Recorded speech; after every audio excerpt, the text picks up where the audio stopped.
మీరు అనొచ్చు, కంసలోళ్ళకి ఆయన ఎట్లా దేవుడు అండి? ఆయనే అంటాడు, నేను కంసాలి అగ్ని వంటి వాడిని అని. చాకలోళ్ళకి ఎట్లా దేవుడు అండి? నేను చాకలి సబ్బు వంటి వాడిని అంటాడు. రాజులకి ఎట్లా దేవుడు అండి అంటావా? నేను రాజులకు రాజులు అంటాడు.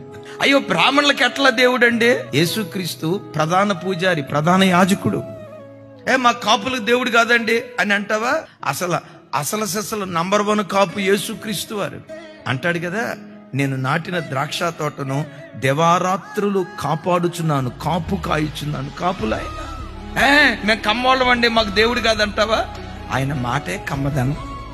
మేము మాదిగోళ్ళం అండి, యేసు ప్రభు మా దేవుడు కాదంటావా? దండోర వేసిందే బైబిల్. ప్రపంచంలో ఎన్ని జాతులు ఉన్నాయో, ఎన్ని కులాలు ఉన్నాయో, నాసిక రంధ్రాలలో ఊపిరి ఉన్న ప్రతి మనుషునికి యేసే యేసే యేసే నిజదేవుడు. ఆయన తప్ప వేరొక దేవుడు లేడు.